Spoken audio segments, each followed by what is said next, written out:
Retired Cook County judge disbarred over fleecing of late Tuskegee Airman uncle. Chicago, CBS.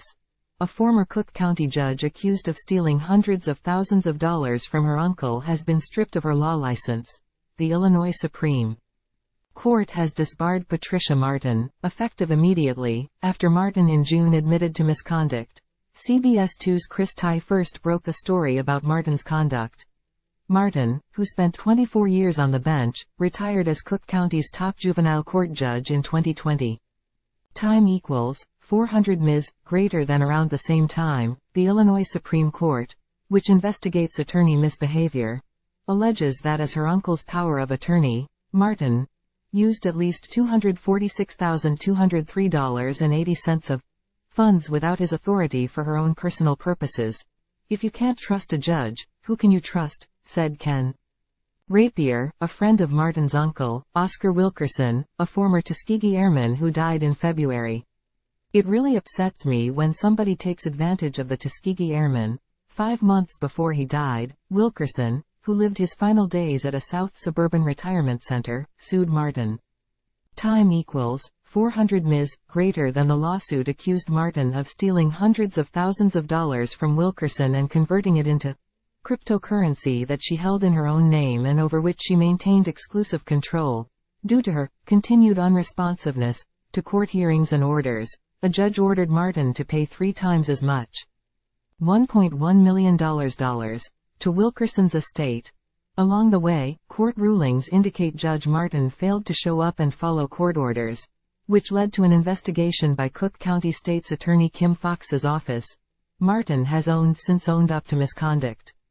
Time equals 400 Ms. greater than in an affidavit obtained by CBS 2, Martin acknowledged, the evidence would clearly and convincingly establish the facts and conclusions of misconduct. CBS 2 legal analyst Irv Miller called Martin's admission a massive fall from grace. It's going to shake the entire circuit court of Cook County, he said. She's agreeing that the evidence against her clearly, and she uses the word clearly, establishes that she committed misconduct in this particular case. Despite that admission, Martin has argued she shouldn't have to pay the $1.1 million to Wilkerson's estate, since her uncle is now dead. The plaintiff's death, her lawyer wrote, suspends the court's jurisdiction in this matter.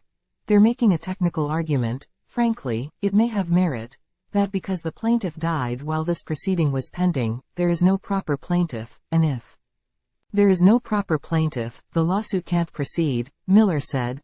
The state's attorney's office and the Illinois Attorney General are investigating, and possible felony charges could be coming as well. Last month, CBS 2 learned of a new criminal charge from the Cook County State's Attorney's Office. The charge is related to court orders, as recently as this April, where the court ordered Martin not to move funds of Oscar Wilkerson. Regardless, prosecutors say, Judge Martin kept moving funds minus $598 here, $277 there, and more. Prosecutors say Martin transferred much of the money to Bitcoin, and they say have the receipts, they say prove it. Even if you're a former judge, you cannot thumb your nose at a court order, and that's what the current judge hearing the case has indicated occurred in this case, Miller said, and that's why she was pretty upset about it. Time equals 400 Ms. greater than, and there are signs more criminal charges could be coming soon. As Judge Martin left court in August, Tye asked her if there was anything she wanted to say. She advised that Tye speak to her attorney, who said, "We have no comment at this time."